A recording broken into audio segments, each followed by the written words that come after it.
God first. Morning po sa inyo pong lahat mga kapatid. Nawa ay nasa mabuti First po kayong morning po. kalagayan.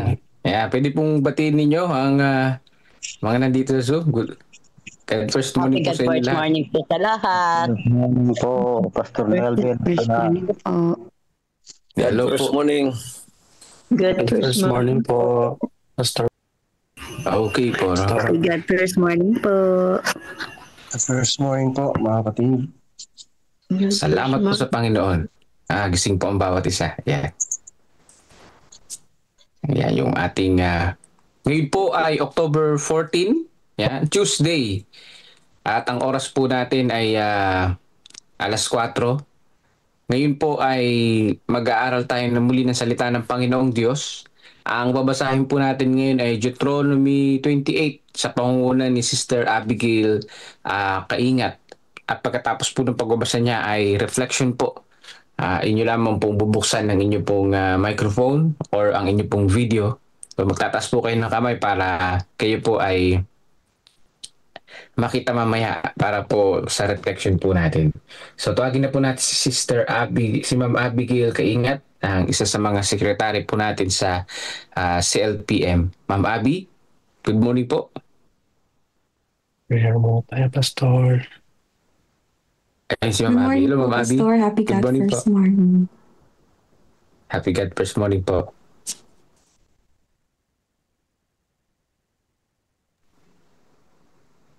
Deuteronomy 28.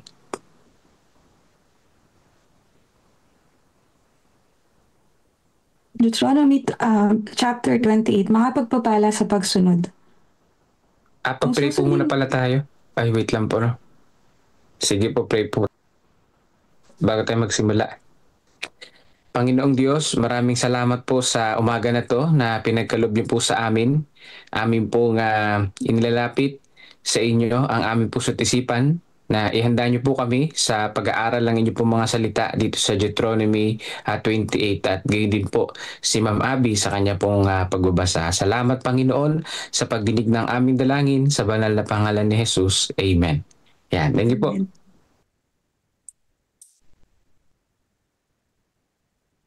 Kung susundin mo ang tinig ng Panginoon mong Diyos at maingat mong gagawin ang lahat ng kanyang mga utos na aking iniutos sa iyo sa araw na ito, itataas ka ng Panginoon mong Diyos sa lahat ng bansa sa lupa.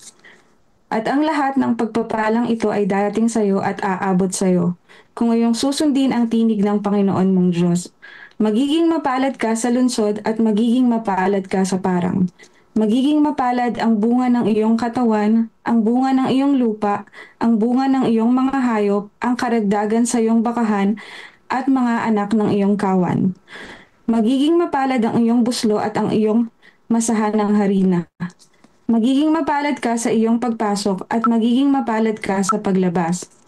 Tatalunin ng Panginoon sa harapan mo ang iyong mga kaaway na babangon laban sa iyo. Sila'y lalabas laban sa iyo sa isang landas at tatakas sa harapan mo sa 7 landas. Igagawad sa iyo ng Panginoon ang kanyang pagpapala sa iyong mga kamalig at sa lahat ng iyong mga gagawin at pagpapalain ka niya sa lupain na ibinigay sa iyo ng Panginoon mong Diyos. Itatatag ka ng Panginoon ng isang banal na bayan para sa Kanya, gaya ng Kanyang ipinangako sa iyo. Kung iyong gaganapin ang mga utos ng Panginoon mong Diyos at lalakad ka sa kanyang mga daan, makikita ng lahat ng mga bayan sa lupa na ikaw ay tinawag sa pamamagitan ng pangalan ng Panginoon at sila'y matatakot sa iyo. Ikaw ay pasasaganahin ng Panginoon sa ikabubuti mo, sa bunga ng iyong katawan at sa bunga ng iyong mga hayop at sa bunga ng iyong lupa, sa lupaing ipinangako ng Panginoon sa iyong mga ninuno upang ibigay sa iyo. Bubuksan ng Panginoon para sa iyo ang kanyang kamalig na punong-puno, ang langit, upang ibigay ang ulan sa iyong lupain sa kapanahunan, at upang pagpalain ang lahat mong ginagawa. Ikaw ay magpapahiram sa maraming bansa, at ikaw ay hindi hihiram. Gagawin ka ng Panginoon na ulo at hindi buntot. Ikaw ay magiging sa ibabaw lamang, at hindi ka mapapasailalim. Kung iyong papakinggan ang mga utos ng Panginoon mong Diyos na aking iniuutos sa iyo sa araw na ito na iyong susundin at gagawin. Huwag kang lilihis sa alinmang salita na aking iniutos sa inyo sa araw na ito, sa kanan o sa kaliwa, upang sumunod sa ibang mga Diyos at paglingkuran sila. Ngunit kung hindi mo papakinggan ang tinig ng Panginoon mong Diyos sa pamamagitan ng pagsasagawa ng lahat ng kanyang mga utos at tuntunin na aking iniuutos sa iyo sa araw na ito, ang lahat ng sumpang ito ay darating sa iyo at aabot sa iyo. Susumpain ka sa bayan, susumpain ka sa parang, susumpain ang iyong buslo at ang iyong masahanang harina. Susumpain ang bunga ng iyong katawan at ang bunga ng iyong lupa, ang karagdagan ng iyong bakahan at ang mga anak ng iyong kawan. Susumpain ka sa iyong pagpasok at susumpain ka sa iyong paglabas.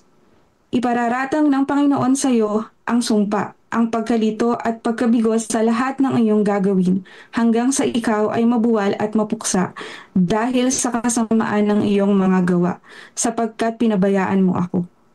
Ikakapit sa iyo ng Panginoon ang salot hanggang sa maubos ka sa lupa na iyong pupuntahan upang angkinin.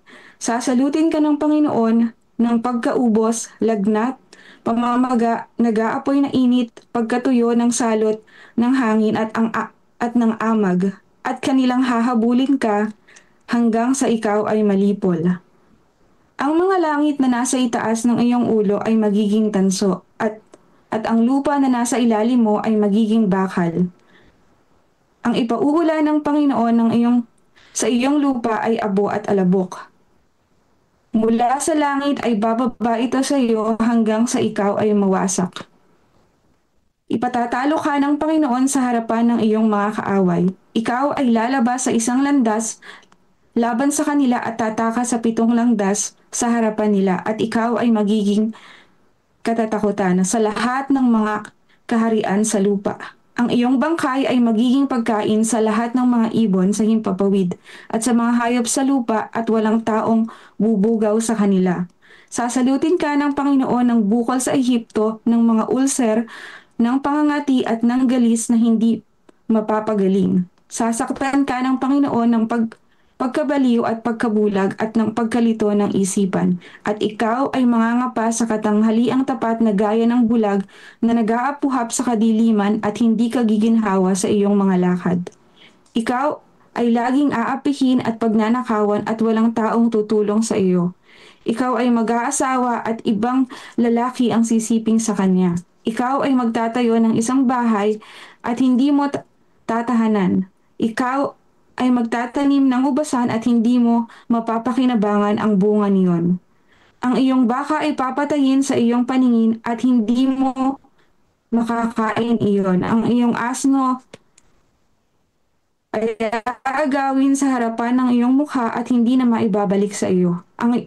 Ang iyong tupa ay ibibigay sa iyong mga kaaway at walang tutulong sa iyo. Ang iyong mga anak na lalaki at babae ay ibibigay sa ibang bayan, at ang iyong paningin ay titingin at mapapagod ng paghihintay sa kanila sa buong araw, at ikaw ay walang magagawa. Ang bunga ng iyong lupa at lahat ng iyong gawa ay kakainin ng bansang di mo kilala, at ikaw ay laging aapihin at gigipitin. Kaya at ikaw ay masisiraan ng isip dahil sa tanawi na makikita ng iyong mga mata. Sasaktan ka ng Panginoon sa mga tuhod at sa mga hita ng isang masamang bukol na hindi ito mapapagaling. Mula sa talampakan ng iyong paa hanggang sa bao ng iyong ulo. Dadalhin ka ng Panginoon at ang haring ilalagay mo upang manguna sa iyo sa isang bansa ay hindi mo nakikilala. Maging ng iyong mga ninuno at dooy maglilingkod ka sa ibang mga Diyos na yari sa kahoy at bato. Ikaw ay magiging katatakutan, isang kawikaan at isang bukang bibig sa lahat ng bayang pagdadalhan sa iyo ng Panginoon. Magdadala ka ng maraming binhi sa bukid, ngunit kakaunti ang iyong titipunin sapagkat uubusin ng balang. Ikaw ay magtatanim ng ubasan at iyong aalagaan, ngunit hindi ka iinom ng alak ni mamimitas sapagkat kakainin yon ng uod. Magkakaroon ka ng mga puno ng olibo sa lahat ng iyong mga nasasakupan, ngunit hindi ka magpapahid ng langis sapagkat ang iyong olibo ay malalagas. ikaw ay magiging iyo sapagkat sila'y pupunta sa pagkabihag. Lahat ng iyong punong kahoy at bunga ng iyong lupa ay aangkinin ng balang. Ang dayuhan na nakatira sa gitna mo ay tataas ng higit sa iyo habang ikaw ay bababa ng pababa. Siya'y magpapahiram sa iyo at ikaw ay hindi magpapahiram sa kanya. Lahat ng mga sumpang ito ay darating sa iyo at hahabulin ka at mo pinakinggan ang tinig ng Panginoon mong Diyos at hindi mo tinupad ang kanyang mga utos at ang kanyang mga tuntunin na kanyang iniutos sa iyo, sa iyong lahi magpakailanman. Sapagkat hindi ka naglilingkod na may kagalakan at may kasayahan ng puso sa Panginoon mong Diyos dahil sa kasaganaan ng lahat ng mga bagay. Kaya't maglilingkod ka sa iyong mga kaaway na susuguin ng Panginoon laban sa iyo, sa gutom, uhaw, kahubaran, at kakulangan sa lahat ng mga bagay. Lalagyan ka niya ng isang pamatok na bakal sa iyong laig hanggang sa maibuwal ka niya. Magdadala ang Panginoon ng isang bansa laban sa iyo mula sa malayo, mula sa katapusan ng lupa na gaya ng paglipad ng agila. Isang bansang wika'y hindi mo nauunawaan, bansang may mabangis na mukha na hindi igagalang ang pagkatao ng matanda, ni mahahabag sa bata. Kanyang kakainin ang anak ng iyong hayop at ang bunga ng iyong lupa hanggang sa ikaw ay mawasak. Wala ring titira sa iyong trigo, alak o langgis ng karagdagan ng iyong bakahan o ng anak ng iyong kawan hanggang sa ikaw ay mapuksa niya. Kanyang kukubkubin ka sa lahat ng iyong bayan hanggang sa ang mataas at may pader na kuta ng iyong pinagtitiwalaan ay bumagsak sa iyong bagong lupain. Kanyang kukubkubin ka sa lahat ng kanyang mga bayan sa buong lupaing ibinibigay sa iyo ng Panginoon mong Diyos.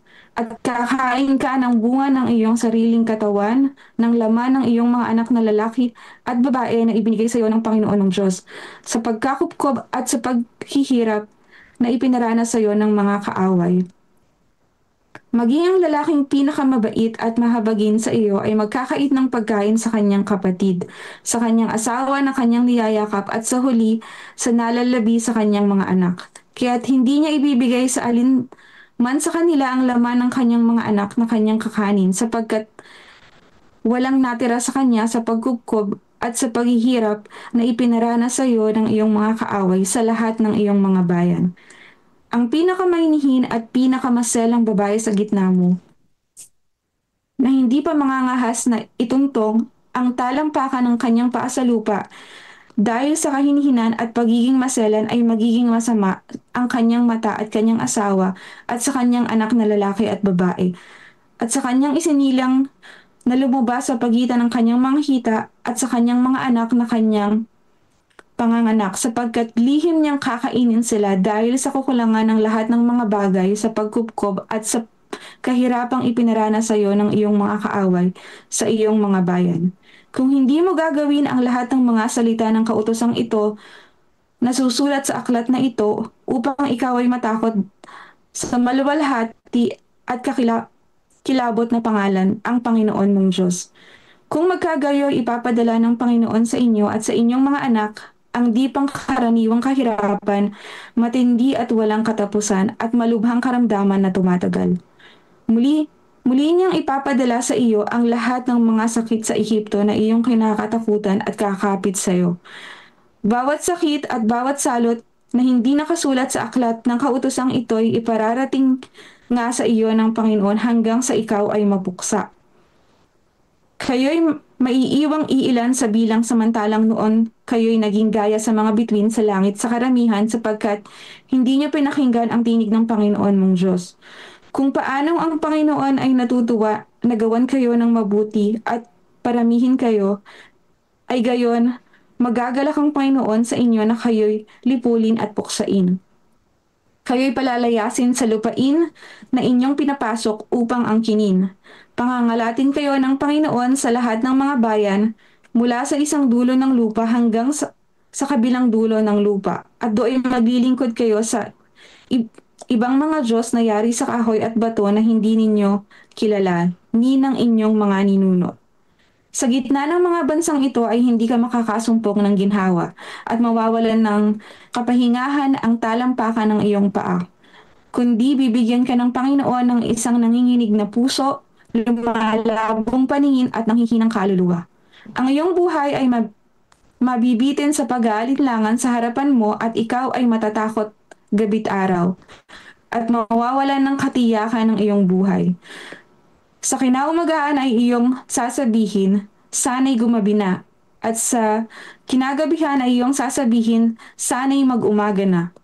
Dahil sa takot ng iyong puso na iyong ikatatakot dahil sa tanawik makikita ng iyong paningin. Pababalikin ka ng Panginoon sa Ehipto sa pamamagitan ng mga barko na sa daan ay aking sinasabi sa iyo.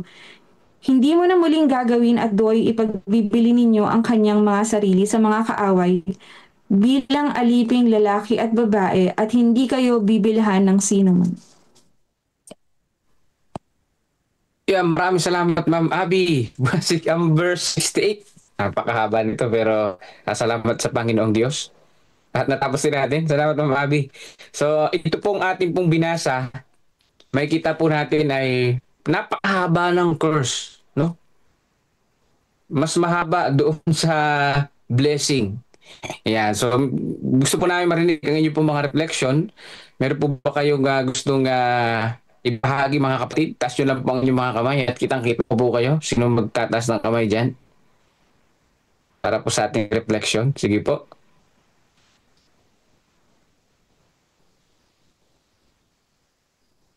Ba natakot sa curse sige, si Pastor Ernie Marin. Pastor Ernie. Happy God first morning po. Happy God first morning po mga kapatid at sa lahat ng narito sa umagang ito. Maraming salamat Sister Abby sa iyong binasang talata, Deuteronomy chapter 28. Ito po mga minamahal ko mga kapatid, nakita ko po ang reflection dito ay meron po ditong pagpapala at mga sumpa. Dito ho sa ating lesson nakita ko po dito ay sa Deuteronomy chapter 28 verses 1 to 14. Ito po ay may kinalaman sa mga pagkapala ng pagsunod. Kaya ang ating pong dito ko nakita na merong ang pagkapala ay kakaunti.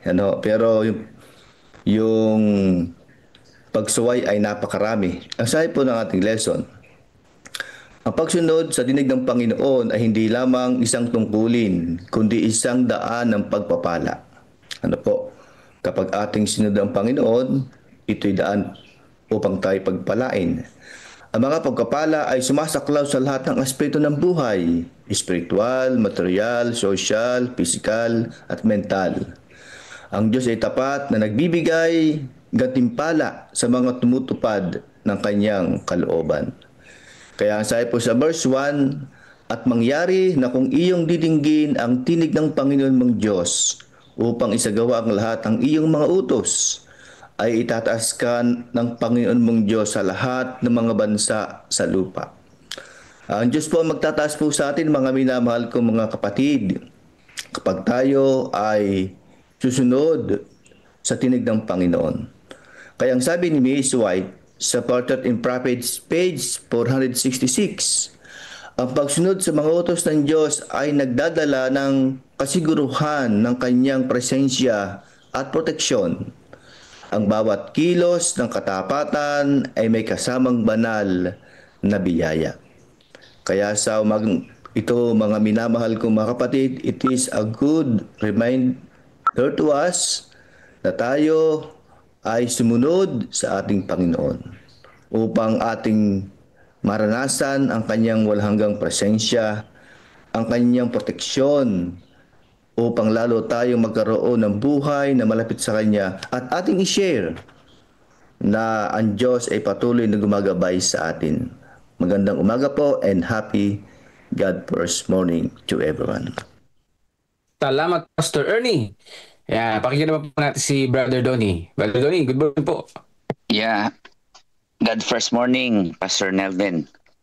Very striking sa akin tong napakahabang chapter ng Deuteronomy, no? Yung Deuteronomy 28. Pero ang nagustuhan ko po dito na I can reflect ay ito pong sa verse 13. On verse 13 tsaka verse 68. Ba? Verse 13 muna, sabi dito, Yahweh will make you the head and not the tail.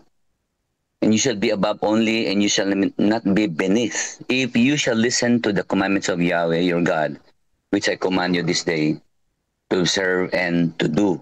And then yung last verse naman po ay nakakagulat. Sabi po dito, Yahweh will bring you into Egypt again. So dito po, ang reflection ko po dito ay kung tatandaan po natin, ito po ay binibigay sa mga Israel na nakalabas na po sila ng Egypt. Pagkatapos po ay marami na silang nararanasang himala, proteksyon, pagpapala galing sa Diyos. And ibig sabihin, naranasan na po nila yung kabutihan ng Diyos. So yung pagbabanggit ng blessing is that nire-reinforce lang po ng Panginoon na gustong sabihin sa atin, and particularly sa akin na ikaw ay pinalaya na kita, Donnie, mula sa pagkakalipin ng kasalanan. Naranasan mo na yung mga pagpapala, pag-iingat, at pagmamahal ko sa'yo. Ngayon, kapag ni-reject mo pa ako, yun po ang basa ko dito eh. Yung the curse na binabanggit mo dito is actually, ang binabanggit mo dito ay talagang tahasang rejection against God. Kaya mayroon pong curse, no? So ito po ay para sa atin, para sa bayan ng Diyos, na pagkatapos nating maranasan ang pagpapala, ang pagkaligtas, ang pag-ibig, lahat-lahat po na ginawa na ng Diyos, hindi lang natin naintindihan ito, naranasan pa natin. And then we will reject God. Talagang, kumbaga kaya mahaba po yung mga curse eh. Kapag ni-reject natin ng Panginoon, talagang matindi ang ating maranasan. Kaya nga po, there's only one conclusion here eh. There's only isang bagay lang po upang hindi tayo maligtas. Wala pong ibang dahilan para hindi tayo maligtas. Yun po yung ating rejection, no? Yan po yung rejection natin sa Panginoon. Yun lang po at po rin ng Panginoon. Maraming salamat po, Brother Donnie. Pakinggan naman natin si Brother Ding. Tapos sunod natin si Brother Romel. Brother Ding Laureta, good morning po. Happy God first morning po. Good first morning po, Pastor Nelvin. Sa lahat ng mga kapatid. Opo. Alam po ninyo itong Deuteronomy 28, na po napakaganda pong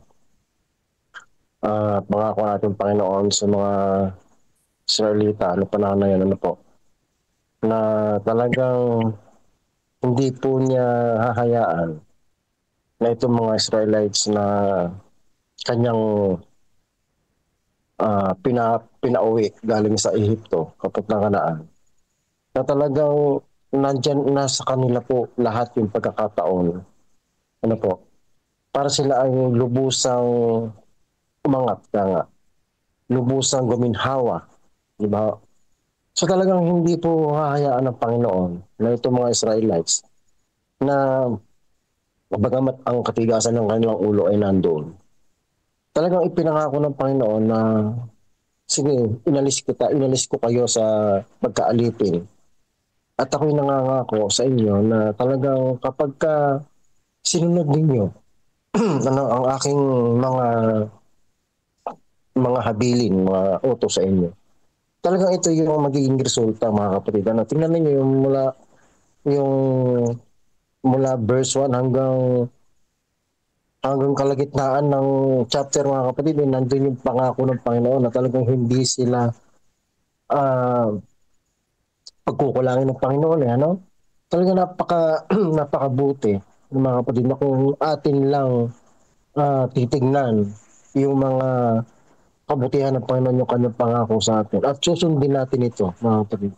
Talagang kahit kailan kahit kailan mga kapatid, hindi tayo na ika nga ay hindi tayo pagkukulangin, hindi tayo pababayaan ng Panginoon sa lahat ng pagkakataon, mga kapatid. Tatandaan natin na hindi po, ang Diyos po ay hindi po bingi, ika nga, sa mga taong patuloy na tumatawag, patuloy na sumusunod sa kanyang pautusan, Kaya mga kapatid, itong Deuteronomy 28, ito po palagi din natin ginagamit sa ating mga offertory reading na talagang kiniklaim natin, mga kapatid, na ito talaga ay isang pangako ng Panginoon doon sa mga taong tumusunod sa Kanya. No?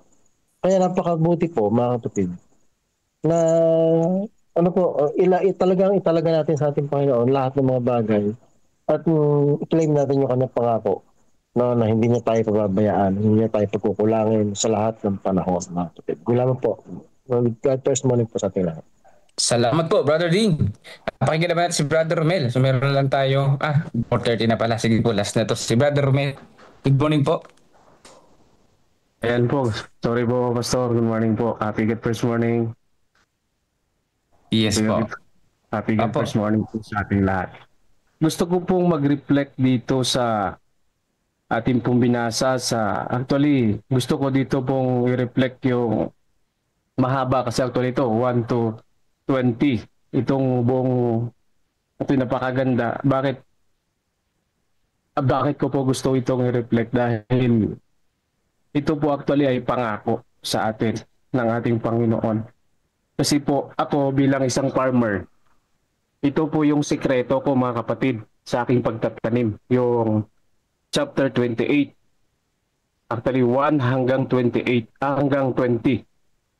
Bakit ko po ito sikreto mga kapatid? Dahil dito ay sinabi talaga ng mga talatang ito na tayo po ay pagpapalain ng Panginoon sa ating mga pananim, sa ating mga hayop, sa lahat mga kapatid na sinasabi dito kung ating babasahin yung 1 to 8 ay ito ay totoong ipaparanas ng ating Panginoon kung ating itong susundin. Kaya ngayong umaga, ako actually nagising, nabigla ako.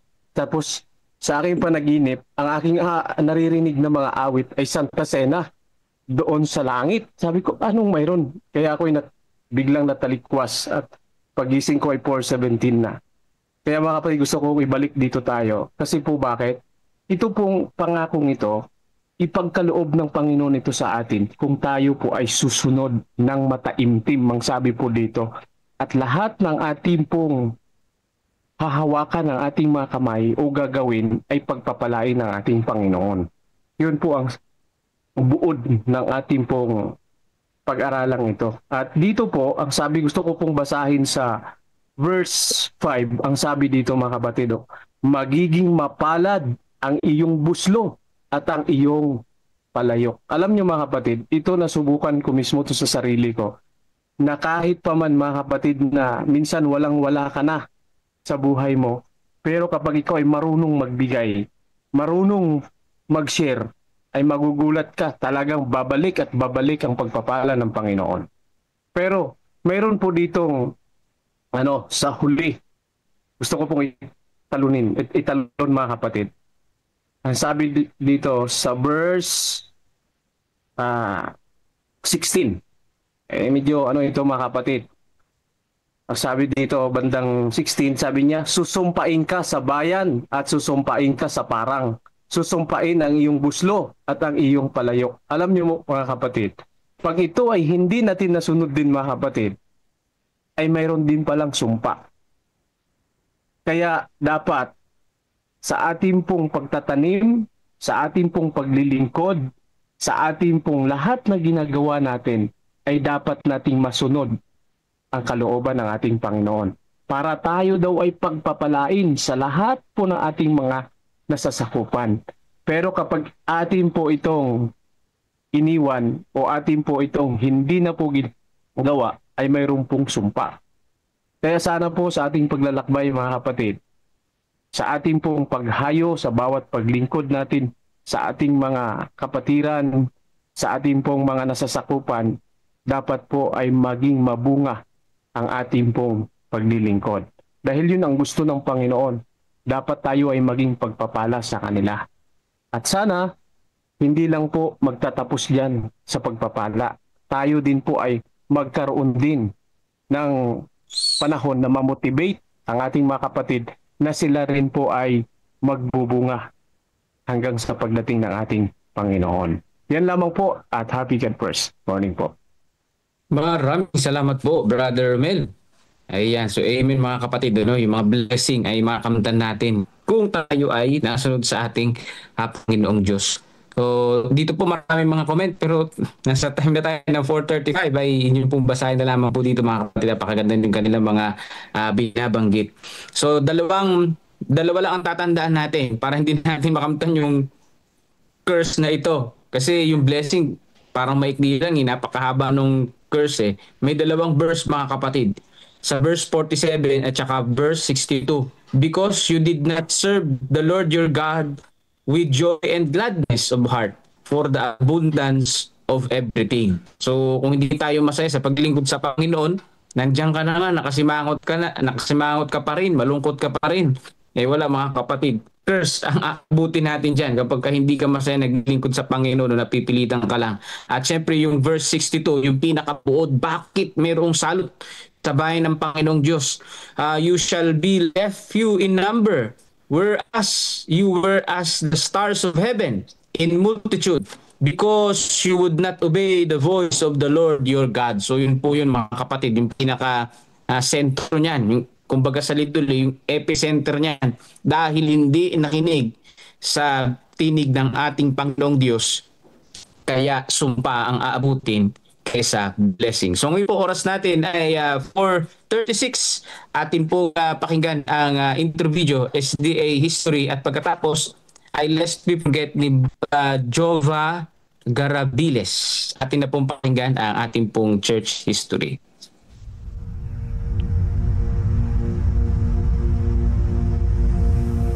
After Jesus returned to heaven, his disciples remained with the awesome task of taking the gospel to the whole world. Filled with the Holy Spirit, these men and women proclaimed the message they had received with boldness and power, reaching out to all corners of the then known world.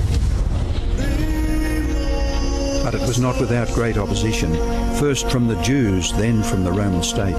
Many Christians were faithful to the point of death, suffering torture and humiliation from cheering onlookers at the Circus Maximus and Colosseum in Rome and throughout the empire.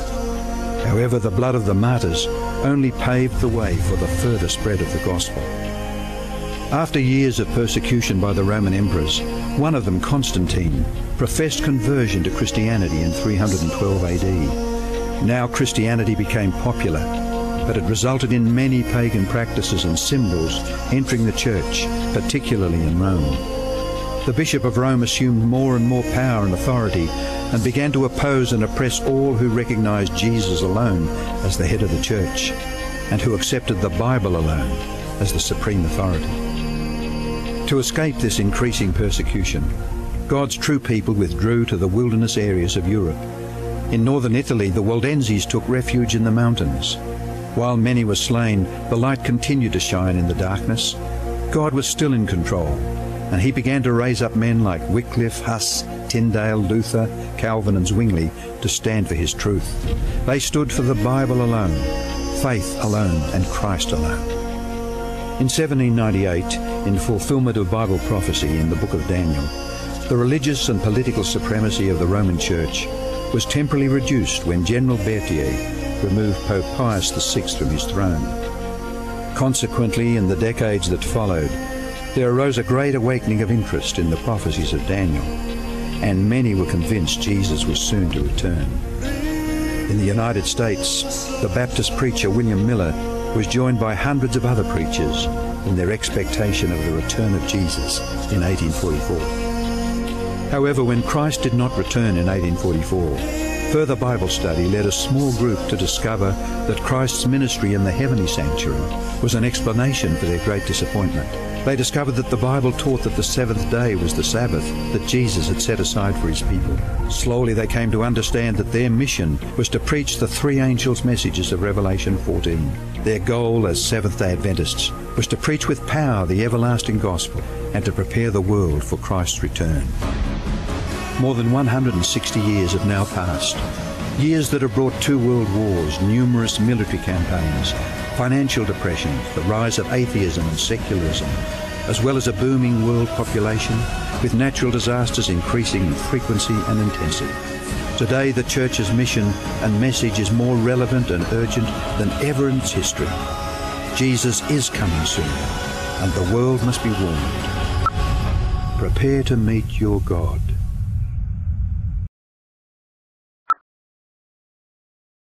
Prepare to meet your God. Salamat po, Brother Melvin, sa pagpapatugtog ng ating SDA Church history. So, from Area 4, si Brother Jovan Garabels. O, tama po ba yung ano ko? Garabiles. Ayan, po, para sa ating pong Lest We Forget. Good morning sa iyo, Brother Jovan. Ayan, ito rin ang closing prayer after ng reflection. Sige po. Ayan, happy God first morning po sa ating lahat, mga kapatid. Ang atin pong devotional sa umagang ito, October 14, ay may pamagat na mga taon pagkatapos ng Minneapolis sa ikalawang bahagi. Ang puso po nito ay matatagpuan sa aklat po ng Roma, chapter 10, verse 15. At ito po ang sinasabi, anong ganda ng mga paa ng mga nagdadala ng mabuting balita, ng mabubuting bagay. Sa pagpapatuloy po, ang mga buwan pagkatapos ng Minneapolis ay naging mahirap para kay Ellen White, Jones at Wagoner. Habang ipinangangaral nila si Kristo at ang kanyang pagmamahal sa ministeryo at laikong Adventista sa buong bansa noong 1889. Bagamat ang mga resulta ay malayo sa inaasahan, ay may ilang pag-amin na nangyari tungkol sa maling saloobin sa Minneapolis. Pati na rin ang tungkol sa makabuluhang kasiyahan sa bagong natagpuang kalayaan at katwiran ni Kristo. Masayang sinulat ni Ginang White sa panahon ng 1889 General Conference Session na sila ay nagkaroon ng napakagandang mga pagpupulong. Ang espiritong nasa pagpupulong sa Minneapolis ay wala rito. Marami sa mga delegado ang nagpatotoo na ang nakalipas na taon ay naging pinakamahusay sa buhay. Ang liwanag na nagmumula sa salita ng Diyos ay malinaw at tiyak. Ang pag-aaring ganap sa pamamagitan ng pananampalataya, si Kristo ang ating katwiran. Ang magandang balita ay may pag-unlad na nagaganap. At ito'y nagpapatuloy sa buong dekada ng 1890 kahit na may ilang nag-aalangan. Noong 1899, sinabi ni Wagoner sa mga delegado sa General Conference Session na ang mga prinsipyong ipinangaral nila Jones sa Minneapolis ay tinanggap sa malaking bahagi mula noon. Makalipas ang 4 na araw, tinalakay ni Jones sa review na hindi lamang tinanggap ng iglesia ang mensahe, kundi nangangamba akong may pagkiling na pumunta sa kabilang dulo ngayon at ipangaral ang pananampalataya ni Jesus nang walang katapusan at walang kautusan.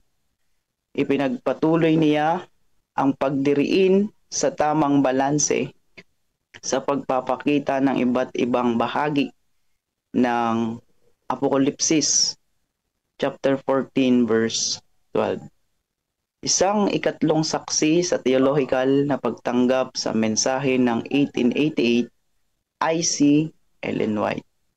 Noong Pebrero 6, 1896, inirekomenda niya ang pagtigil ng 3 hanggang 5 buwang ministerial institute na itinatag pagkatapos ng krisis sa Minneapolis upang magbigay ng edukasyon sa ministeryo. May panahong ang gawain ito ay naging kinakailangan dahil tinutulan ng sarili nating bayan ang gawain ng Diyos sa pamamagitan ng pagtanggi sa liwanag ng katotohanan sa katwiran ni Kristo. Ngunit hindi kinakailangan ang gayong pagsisikap. Purihin ang Panginoon. Nagkaroon ng pag-unlad ang denominasyon, ngunit ang ganitong bagay ay hindi kailanman universal o lubos na pangmatagalan. Ang reformasyon ay isang patuloy na mandato ng Iglesia. Kailangan natin ng higit pa si Kristo ngayon, ngunit kailangan din natin ng patuloy na balanse habang sinusubukan nating ipakita ang parehong pananampalatayang nagliligtas at ang kautusan ng Diyos sa kanilang tamang relasyon. Tunay nga po mga kapatid na ang katotohanan at ang katwiran ay nasa ating Panginoong Hesukristo. Ito po yung nilalaman ng atin pong devotional sa umagang ito na mula sa aklat ng Lest We Forget. Happy God's morning, mga kapatid. Salamat, Brother Jovan. Yan. So, yung pong highlight dito yung krisis sa Minneapolis at saka yung pinaka natandaan ko dito yung balance sa pananampalataya sa Panginoong Diyos at pagsunod sa kanyang kautusan. Hindi po mga kapatid, gusto po namin mapakinggan sa ating pong reflection ito po sa ating pong binasa sa Lest We Forget. Ayan, so hindi nyo naman pong itaas ang inyong kamay. And after ito, mananalangin si Brother Jovan. Meron po kayong reflection mga kapatid?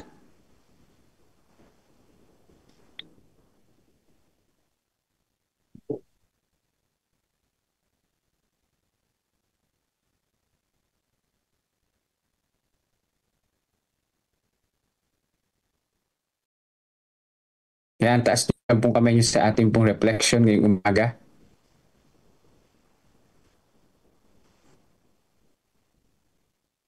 Para maging balance yung pananampalataya at pagsunod sa ating Panginoong Diyos.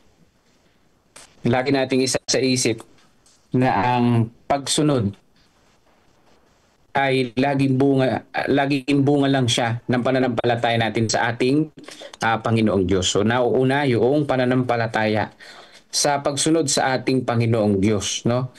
Yung bayan ng Israel, sila ay binigyan ng utos ng Diyos, idiniin yung utos ng Panginoong Diyos, binigay sa kanila yung 10 utos sa Mount Sinai. Pagkatapos na sila ay makareceive ng biyaya sa Panginoong Diyos, pagkatapos na sila ay mapalaya sa Ehipto, doon lang sa kanila ibinigay yung 10 utos, no? Hindi po sa kanila idiniin yung 10 commandments agad para sila ay makalaya sa Ehipto. Hindi po ganun mga kapatid. Bagkus sila ay nakalaya na bago pa yung 10 utos ibigay sa kanila o idiin, lalo na yung pangingilin ng araw ng Sabat. So para mabalance natin, ang sinasabi doon sa aklat ng Roma na pinagtitibay natin ang kautusan sa pamamagitan ng pananampalataya sa ating Panginoong Diyos. So hindi po sila magkalaban, kundi yan po ay laging magkasunod mga kapatid, laging magkasama. Sige po, meron pa kayong reflection mga kapatid sa ating pong devotional ngayon. Sabi po dito ni Pastor Jerry Estabilio, purihin ang Panginoon sa pag-unlad ng ating denominasyon sa usaping ito. Malinaw na po ito. Ayan. Sabi ni Rila Pagos ng Sapang Palay Church, ang paglago ng iglesia ay nakasalalay ng mga kapatiran mismo. Walang paglago kung hindi gagawa ang mga miyembro. Kapag may strong commitment ang mga miyembro na susunod sa utos ng Diyos na gagawa at mangaral, ay gagabayan ng mga taong ito, ay gagabayan ng Espiritu. Dapat mayroong repentance at confession at paglilingkod ng lahat ng mga kasalanan upang maging epektibo ang gawain at lalago ang bawat pangangaral ng iglesia. Ayan, purihin natin ang ating Panginoong Diyos. Totoo po yun, ano? Na dumaan sa krisis ang church natin noong panahon na yun, pero makita natin yung paggabay ng ating Panginoong Diyos. Sumunod tayo dahil na-inlove tayo sa Diyos. Sa una, nagmahal sa atin. Basta wala lang expectation na pogi points sa pagsunod. Yun ba? Matindi. Palalim itong kay Brother Don Ilustre. Yan. Salamat po. Yan. So, purihin natin ang Panginoon dahil ito po ang church sa huling kapanahunan. Maraming magiging problema, maraming krisis na dadaanan. Sabi nga sa writings ni Mrs. White, para itong babagsak, pero hindi ito babagsak dahil ang Panginoon ang siyang kasama natin dito. Siyang gagabay sa bawat isa sa atin. So ngayon po ay kung wala na po kayong reflection at ito'y malinaw na sa atin, tayo po ay mananalangin na. Pangunahan tayo ni Brother Joban. Brother Joban? Ayan, tayo po ay manalangin mga kapatid. Tunay nga na kaibuti niyo po sa amin sa oras na ito, Panginoon. Na inyo pong ipinaalala na sa aming pananampalataya sa inyo ay meron po kaming karapatang sumunod sa inyo pong iginawad sa amin na kautusan at sa inyo pong pag-ibig ay magre-reflect po ito sapagkat kami po ay nananampalataya sa inyo. Salamat Panginoon sa paggamit ng mga tao, ng inyong pong mga lingkod na maipalala ito sa amin na kung saan hindi lamang sa aming sarili kundi sa katwiran ng aming Panginoon ay meron po kaming pananampalatayang pangahawakan. Pagpalain niyo po ang bawat isa sa amin na patuloy na mas makilala po namin ang aming Panginoong Hesus sa aming buhay habang kami po ay naghihintay sa inyong ikalawang pagbabalik. Sa amin pong patuloy na pumumuhay ay amin pong may apply ang lahat ng bagay na inyo pong ninais sa bawat isa sa amin. Salamat Panginoon na inyo pong diringgin at tutugunan ng aming panalangin, patawad po sa aming pagkukulang at pagkakasala sa pangalan ni Jesus. Amen. Amen. Salamat po. Atin na po pakinggan ang God First video.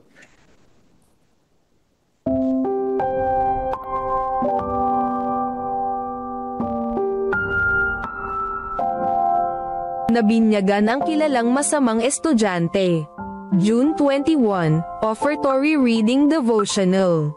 Sapagkat sa Diyos ay walang anumang hindi mangyayari. Lucas Kapitulo 1 versikulo 37. Habang tinatapos ni Mundia ang kanyang BA degree sa Teolohiya sa Selusi University sa Zimbabwe, ang yumaong si Dr. Cornelius Matandico ay isang kilalang mangangaral at leader ng iglesia ay nagdaos ng isang linggong spiritual emphasis sa campus. Si Mundia kasama ng kanyang asawa at 2 batang anak na lalaki ay umupo sa likurang bahagi ng simbahan, isang lugar na nakatalaga para sa mga magulang at sa kanilang mga anak. Sa bawat gabi habang sila ay nakaupo sa simbahan na nakikinig sa makaagaw pansin na mensahe, may isang kabataan sa unahan nila na walang tigil sa pagsasalita at nagtatawanan kasama ng kanyang mga kaibigan. Napag-isipan ni Mundia na malibang ang kabataang ito ay magbago ng kanyang pag-uugali, maraming mga tao, kasama na ang kanyang sarili, ay hindi makikinabang sa pabalita na ipinangangaral. Sinimulan ni Mundia na ipanalangin ang kabataang lalaking ito. Subalit, habang idinadalangin niya, lalong sinasadya ng kabataan ang panggugulo. Bago natapos ang linggo, sa panahon ng pananawagan ni Dr. Matandico sa mga tagapakinig na tanggapin si Jesus sa pamamagitan ng bautismo, nagulat si Mundia na makita na ang magulong kabataang lalaki ay tumayo at naglakad papunta sa unahan. Nagtataka si Mundia kung ang kabataang ito ay seryoso. Nang sumunod na gabi ang kabataan ay bumalik sa kanyang upuan, subalit sa panahong ito ay hindi napasaway, tahimik na siyang nakaupo, at nakikinig ng taimtim, at isa siya sa maraming nabinyagan. Ang ating mga paaralan ay may mahalagang papel na ginagampanan sa pagpapakilala kay Jesus sa mga mag-aaral. Kailangan natin ang mga ganitong paaralan kahit saan man. Subalit ang pagtatayo ng mga ito ay nangangailangan ng malaking mapagkukunan ng salapi. Panawagan. Naway ipagpatuloy natin ang masaganang pagbibigay ng ating percentage offering o ang pangakong handog upang marami pang kabataan ang makapasok at makapag-aral sa ating mga paaralan at matutunan si Jesus. Sa pagbabalik natin ng ating mga ikapo at mga pangakong handog ay ilagay natin sa huli ang ating mga hangarin, at unahin ang Diyos.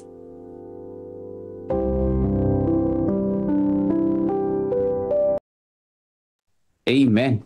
So ngayon po ay dadako na tayo sa ating stewardship na pag-aaral, pangunguna ni Pastor Claro Vicente, at makakarinig tayo ng dalawang reflection ni Sister Diana Malubay at ni Brother Jonathan Maglonso. Tayo po ay manalangin. Panginoong Diyos na siyang aming tagapagligtas, kami po ay muling nagpapasalamat sa napakagandang umaga na ito na pinagkaloob niyo po sa amin, at mapapakinggan po namin ang inyo pong mensahe sa pagiging mabuting katiwala sa panguna ni Pastor Claro Vicente. Amin pong dalangin, o Diyos, na patuloy niyo po siyang bigyan ng karunungan na nagmumula sa inyo, at ang kanyang pong mga sasabihin ay ayon po sa inyong kalooban, ayon po sa inyong pong mga salita, at ihanda niyo po ang amin pong mga tainga sa pakikinig at sa pangunawa sa inyo po, sa amin po mapapakinggan. Salamat po ng marami, o Diyos, sa pag-ibig niyo po sa amin at sa pagdinig ng aming dalangin sa banal na pangalan ni Jesus. Amen. So papakinggan po natin yung part 2, yung ni Pastor Claro Vicente.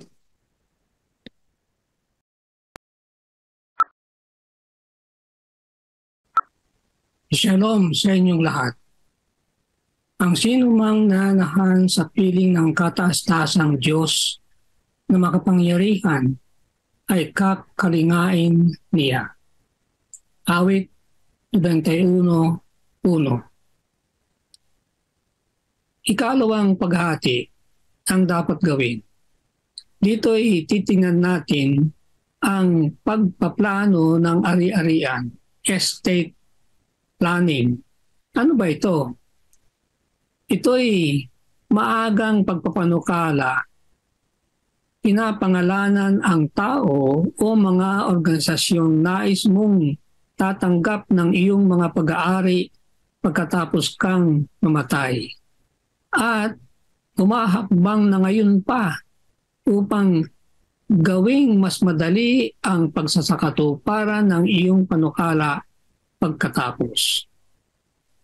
Ang ating susing talata para dito ay sapagkat siya'y namatay ay wala siyang madadala.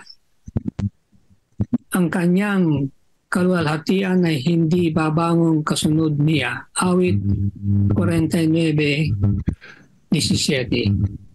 Sa ating ilustrasyon ay makikita natin ang paglarawan ng ikatlong kahilingan ni Alexander the Great sa kanyang 4 na general bago siya namatay. Nais niyang ang kanyang kamay ay nakalaylay sa labas ng kabaong habang dinadala siya sa kanyang libingan. Nang tanungin siya kung bakit, sinabi niya na nais niyang makita ng mga tao na wala siyang daladala sa kanyang libingan.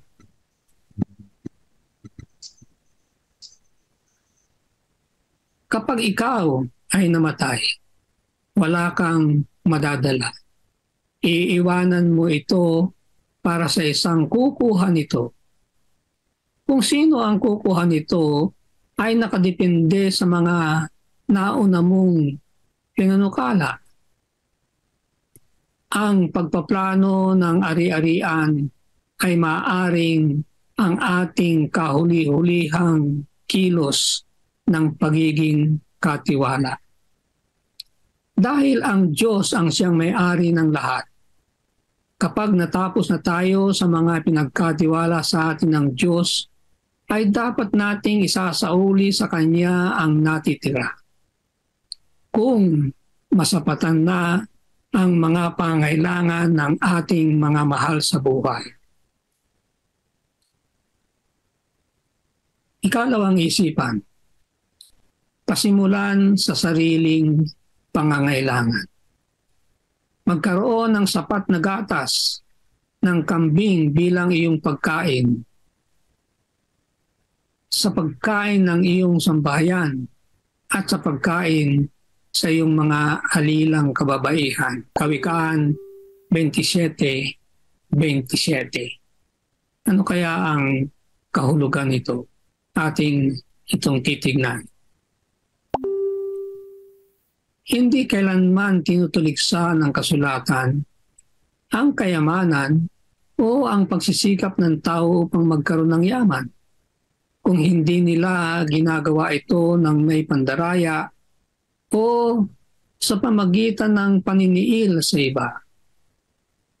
Sa Kawikaan 27:27 ay nagpapakita na tayo'y dapat na maging masikap sa ating mga kapakanang pinansyal upang magkaroon tayo ng sapat para sa ating sarili at sa ating pamilya.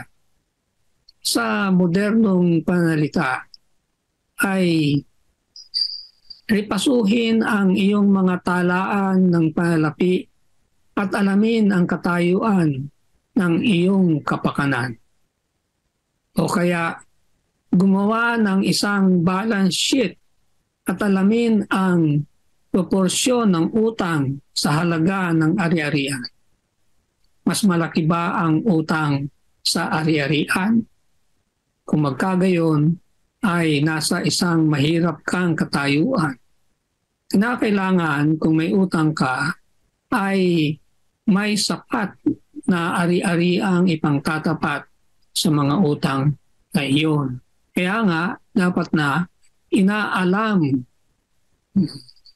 ang kabuhayan. Review your financial records and determine the state of your affairs. Yun ang kahulugan ng Kawikaan 27:27. Maya't maya sa panahon ng iyong taong kumikita, maging narapat na iyong ripasuhin ang iyong huling habilin, last will, at ibang dokumento at ang iyong kasalukuyang kabuhayan at isa panahon update kung kailangan. Isang proteksyon laban sa hindi inaasahang kamatayan o hindi magawa dahil sa dahilang pangkalusugan, halimbawa na-stroke ka, upang mapagpasyahan kung saan tutungo ang iyong kabuhayan. Ang ideya ay upang maagang magpanukala para sa mangyayari sa iyong mga ari-arian pag ang mga ito'y hindi na sa iyo, o sa ibang salita ay pagpatay ka na. Ang mabuting pagiging katiwala ng pagpapala sa atin ng Diyos ay hindi lamang tungkol sa mayroon tayo samantalang nabubuhay, kundi sa mangyayari rin pagkatapos na tayo'y pumanaw. Dahil malibang ang Panginoon ay bumalik sa ating kapanahunan, tayo'y papanaw isang araw samantalang ang ating material na pag-aari ay maiiwan. Nasa atin ngayon upang gumawa ng paghanda upang ang mga pagpapala sa atin ay maaaring maging pagpapala sa iba at sa gawain ng Diyos.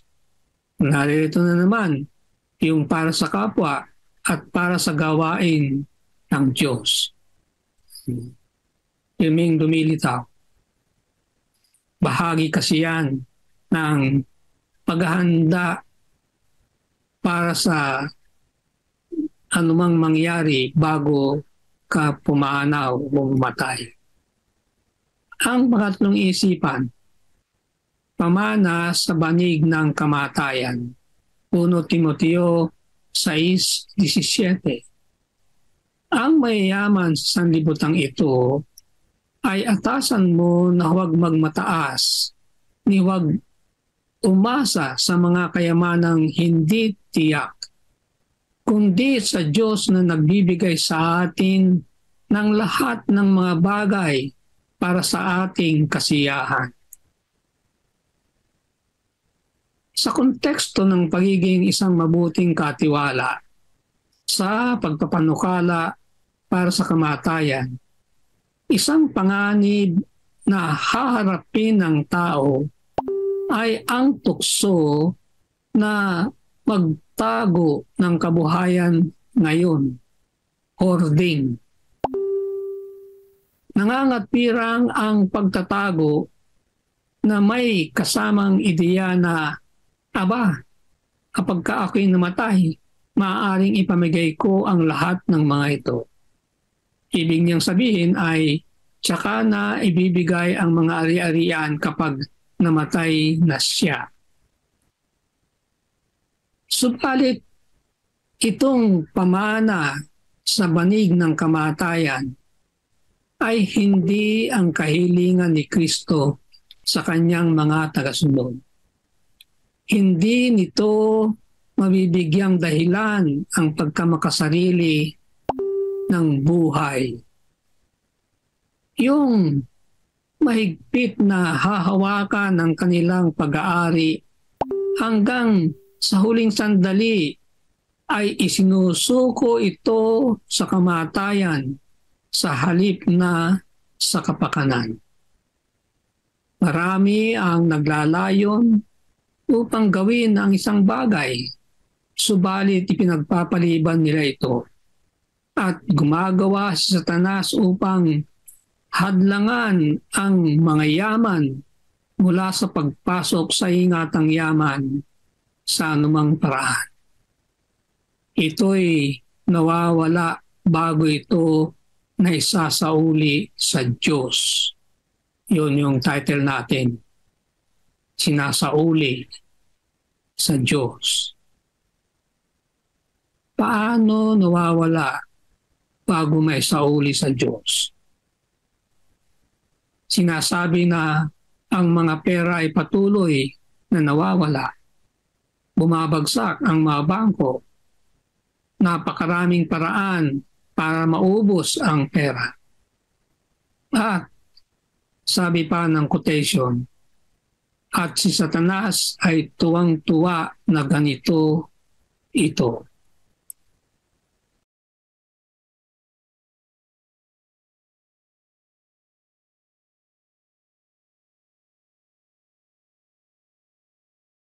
Amen. Amen. Salamat po, Pastor Claro Vicente. Yan. Ngayon po ay makapakinig tayo ng reflection. Magagaling po kay Ma'am Diana Malubay. Happy God First Morning po. At susunod po si Brother Jonathan Maglonso. Ma'am Diane, kayo na po, Ma'am. Ma'am Diane Malubay. Happy God's First Morning po mga kapatid. Yan, tunay nga pong pinaalalahanan po tayo ng Panginoon sa atin pong narinig ngayong umaga na ang ating pong mga ari-arian bago po tayo habang tayo po nabubuhay ay gamitin po natin ito sa tama pagkaloob po natin sa Panginoon dahil kapag tayo po ay nawala na, wala na pong saysay ang ating pong mga ari-arian kung hindi po natin naibigay sa Panginoon ang nararapat. At tulad po ngayon sa pagiging guro po namin, lalo na po ako sa pagiging guro, naglalaan po ako ng konting ng mga halaga kung paano maitutulong sa gawain ng Panginoon. Nung una, alam naman po natin na talagang ang pagiging guro ng isang institution ay hindi po ganun kalaki ang kinikita. Pero napatunayan ko sa Panginoon na kapag tayo ay naglagak o nagbigay sa Kanya ng pinagkatiwala natin ang ating mga pananalapi sa Kanya, ay Kanya po itong palalaguin. Naalala ko nung nasa Aurora po kami, talagang napakahirap po ng finances. Minsan 2.5 or kung minsan wala pa na natatanggap namin, pero ibinibigay ko sa Panginoon. Hindi pa po tayo noon nagsi-COP. Wala pa pong COP noon. Pero nagtry po kaming mag-asawa na ibigay po yung 10%. 10%, nagsimula po kasi ako 10% sa tithe, 5% sa offering. Pero yung mister ko, napapansin ko sa kanya, kapag siya nagbibigay, 10% sa offering, 10% sa tithe, 10% din sa offering. Yun po yung kanyang ginagawa. Tapos na-kuan po ako na parang na-motivate ako. Ano kaya kung try ko rin? Sabi ko, kasi parang lagi po nagkukulang, parang kinukulang po ako doon sa 2.5 na natatanggap ko.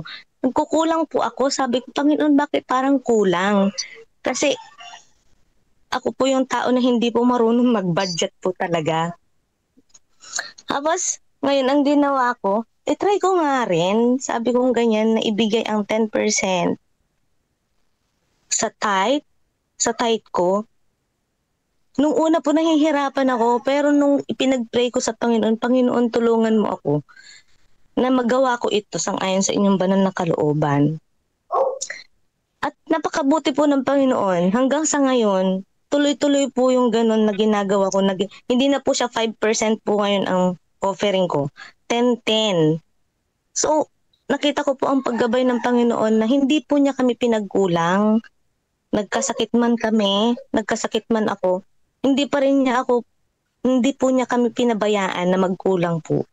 Kaya, iniisip ko, sabi ko, oo nga no, kapag namatay po tayo, wala na pong halaga, hindi na po natin ibibigay sa Panginoon yung para sa Kanya.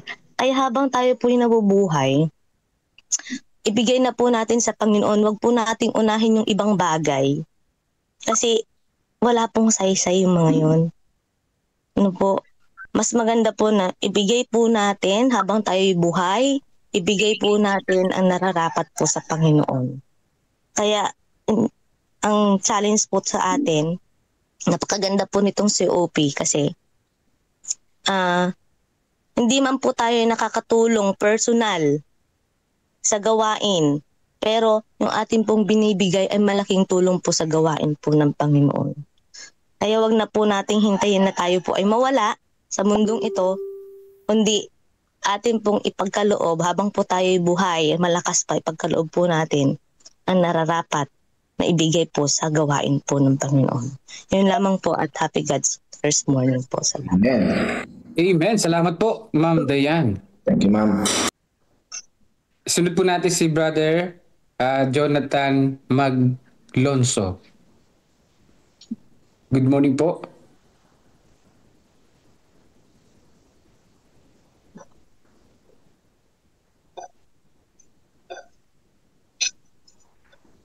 Kayo na po, Brother Jonathan.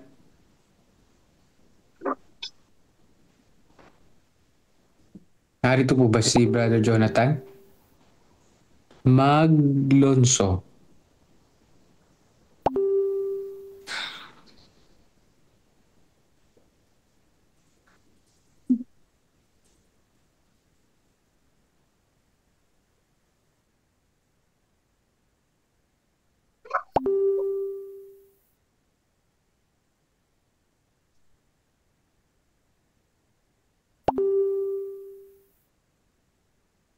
Pastor Elvin. Yes po. Pastor Jerry. Pastor Jerry ba to?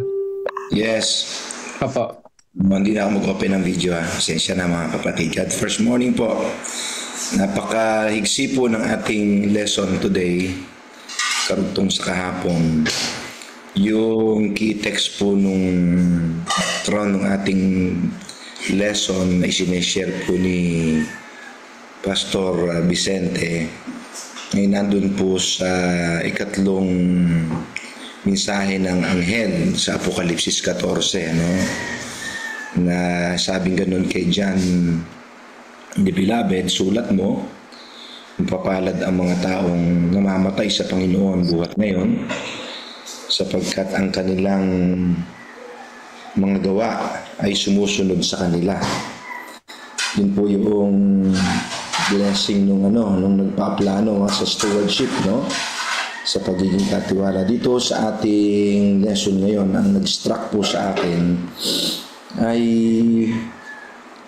yung pong kung tayo talaga ay mabuting katiwala ay iisipin talaga natin na ang pinakahuling pananagutan na ating ipagsusulit sa may-ari, kung talagang kinikilala natin ng Diyos talaga ang may-ari, yung paghahandaan talaga natin, mahirap ka man o mayaman, kung papaano natin iiwanan ang lahat ng mga ipinagkatiwalaan ng Diyos na ating pamamahalaan. So yun po para sa akin ay napaka-importanting pag-isip-isipan po natin na hanggat mayroon tayong kapasidad na desisyonan sa ating panahon, yung mga bagay na yan, ay ngayon na ho natin siya desisyonan kasi mahihirapan po tayo magdesisyon kasi patay na tayo. Kung iba na ho ang magdidesisyon sa atin kung saan-saan po yan mapupunta, mga kapatid. At kung ang maiiwanan pa po natin ay hindi nga po handa sa ating itinuro na mga prinsipyo, ay lalabas na mapuputol na ho yung ating pong mga ipinunlang katapatan bilang katiwala nung nabubuhay po tayo. Ito po yung napag-aralan na po naman natin sa mga sulat ni Sister White dun po sa Councils on Stewardship. Mayaman na po ito sa atin, I hope, no? Napakayaman na nito sa isip natin. Ngayon po ay pag-isipan na po natin, mga kapatid. Ako po ay actually maraming beses na akong gumawa ng mga revision ng aking pong personal na will, no? At gusto ko ito ma-practice personally. Masanay na ang lahat ay pinaplano sa paglisa natin sa lupang ito ay masasabi pa rin na mapalad ang mga taong namamatay sa Panginoon buhat ngayon, sapagkat mag-iiwan tayo ng mga gawa sa mga mahal sa buhay na magiging pundasyon ng kanilang mga prinsipyong pagiging tapat na katiwala. So marami pong salamat at sana po ay huwag nating magawa yung pong sinasabi kanina na binanggit sa talata, sitas ni Sister White, yung pong deathbed charity, no? Yung pagkamamatay na lang at saka na lang doon ay pamigay ang lahat. Mga kapatid, mahirap po yung lahat ng insurance doon. Hindi tayo makakatiyak na gagamitin yan, yung mga iiwanan natin, yung mga naipon natin, mayaman man tayo o mahirap. So as much as we can, do it now, and as the Lord convicts us kung paano tayo inikilos ng Holy Spirit, gamitin na natin sa tamang panahon hanggat malakas pa. Pagpalain tayo ng Panginoon. Maraming salamat po, Pastor Jerry. So mukhang wala po si Brother Jonathan. Nandito po si Brother Jonathan. Maglonso. Parang wala, Pastor. Hindi ko po nakita yung pangalan. So tayo po ay dadako na sa ating pong Acts Prayer. Pastor Pipito, pwede po namin kayo mahilingan? Nandiyan ka po ba, Pastor Pipito? Pastor Ranil? Sa Acts Prayer. Okay ba? Okay lang. Praise the Lord. So tayo po ngayon ay dadako na sa ating pong Acts Prayer. Pero bago yun, yung ano po muna natin na silent prayer ngayon pong umaga. And then si Pastor Pipito. Thank you po.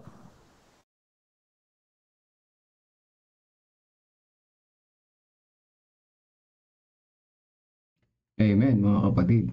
Yan ang ating lesson yan. Ano ba yung ating dapat gawin? Kung kahapon yung what should not be done, ngayon naman ay what should be done. So, kailangan natin gawin, i-advance natin yung ating mga pag-iisip, i-advance, unahin natin yung mag-isip ng mabuti for the future, maraming mga binigay doon na puntos, hindi natin madadala sa ating kamatayan, ng ating kayamanan. Tanong, paano yung walang kayamanan?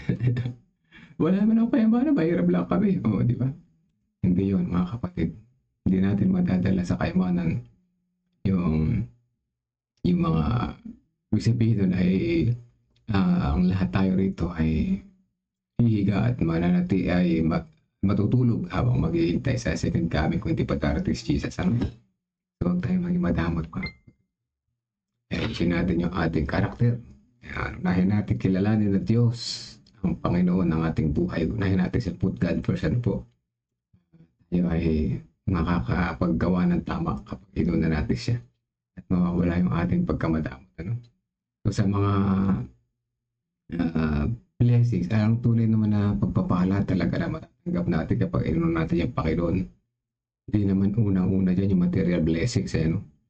Ang una talaga dyan yung mga spiritual blessings, character development, mawawala yung selfishness and pride, mag-iiba pagbigay, magtitiwala sa Diyos, yan yung mga matidevelop sa atin. Yan ang mga tunay na blessings na dapat natin hinahanap kung tayo magtatapat sa Panginoon. Yung mga material blessings, yung mga financial blessings, bonus na lang yan. Hindi mo na yan dapat inaasahan. Kapag yan inaasahan kasi natin sa ating pagbibigay sa Panginoon, mali, mga kapatid ko. Paano kung wala tayong natanggap na blessing, na material blessing? So hindi ka na mananampalataya sa Diyos. Ganun ba yun? Yun, ang dapat bawat magandang pakinggan yung mga dumarating na material blessing kapag tayo ay inuuna natin ang Panginoon. Pero hindi yun dapat natin itaas. Kundi yung ating spiritual character development. Yan ang pinaka-the best, mga kapatid ko, Yan ang pinaka-the best na ating ma-share sa ating kapatiran. Material blessing talagang bonus siya. Kahit wala kang gawin, may material blessing ka eh. Di ba? Hindi mo yung araw, sumisikat. Kahit pasaway ka. Yung hangin, nakakalahap ka ng hangin kahit ikaw ay makasarili. Material blessing ay patuloy na dumarating. Basic, pero mas more ka pa. Ikaw ay nagtapat sa Panginoon. Yan, matutunan natin sa mga God First Morning, sa bawat umaga na dapat natin i-apply sa ating buhay at ating i-share sa iba. Yan, salamat po. Please pray for Brother Fred Torres with multiple myeloma, undergoing chemotherapy and other medication.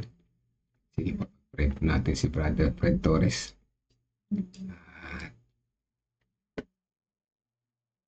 Meron pa sa taas, wala na. Sa Bible reading yung comment ko kanina. Sige po, tayo manalangin 30 seconds silent prayer and then I will continue po. Let us pray, mga kapatid.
tayo manalangin mga kapatid.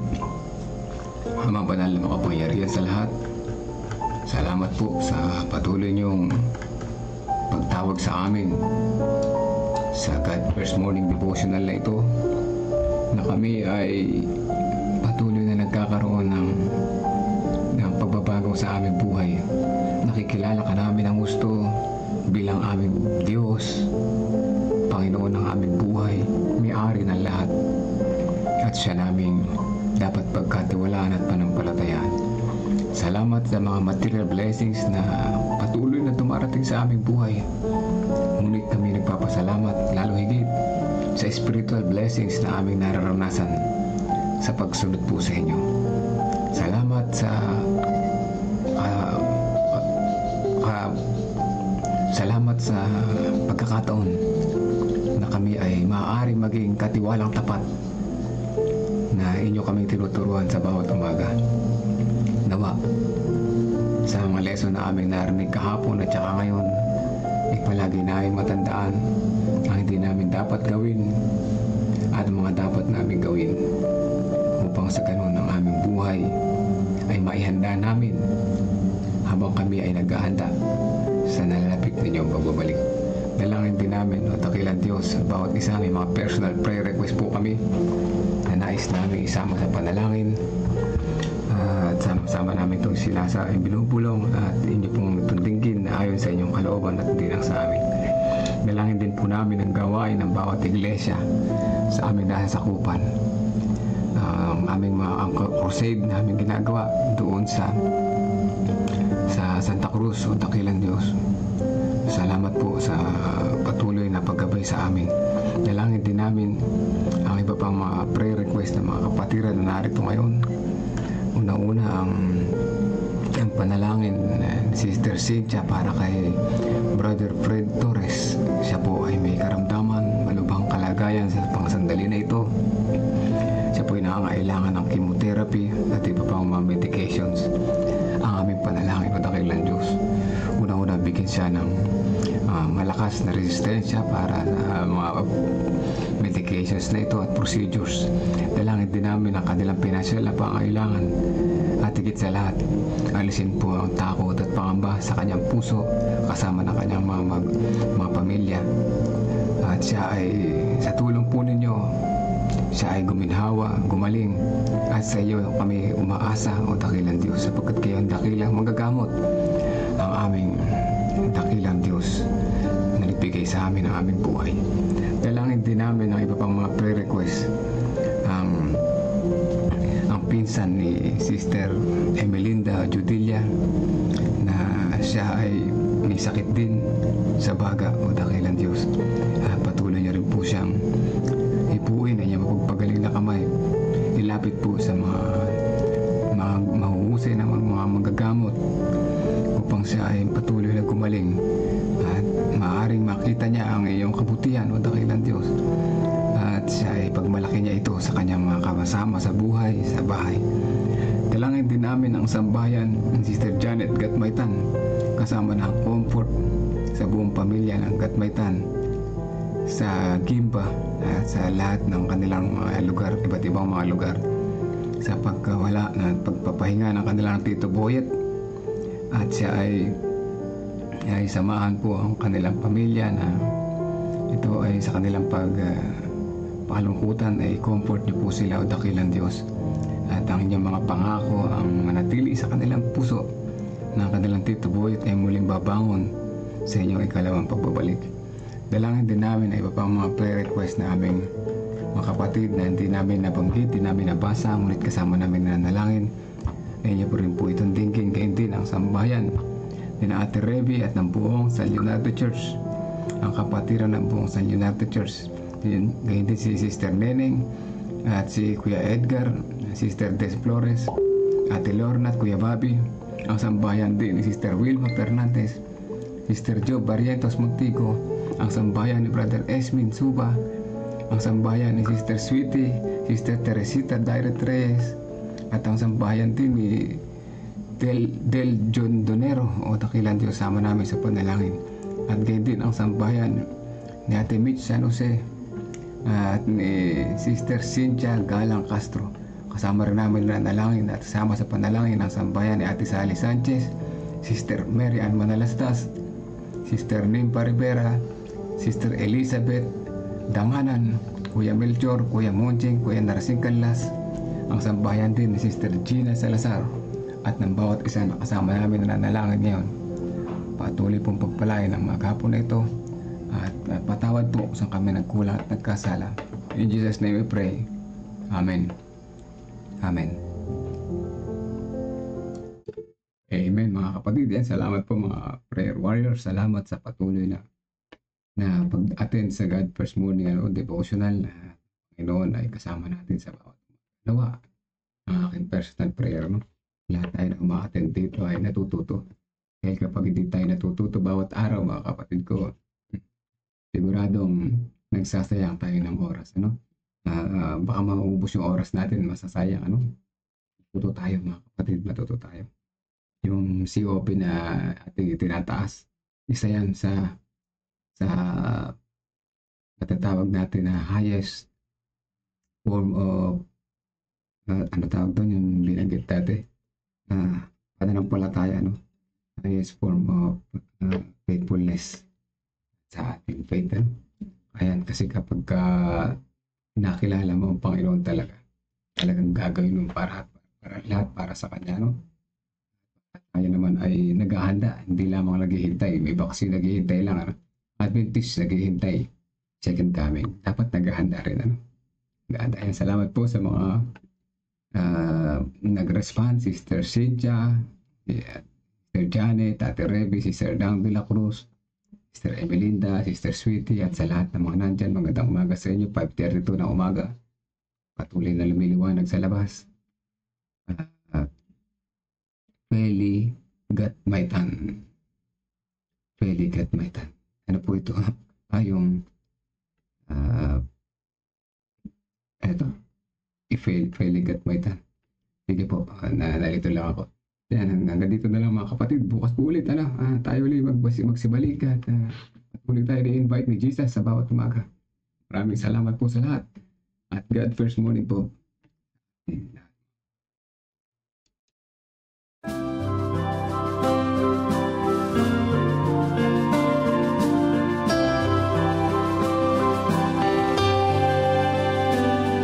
I hear the voice of Jesus calling. My answer is, I will go. I see the need of people crying. My answer is, I will go. I go to share the message of love. I go to share the blessed hope. But if I get discouraged, I call to Jesus' help.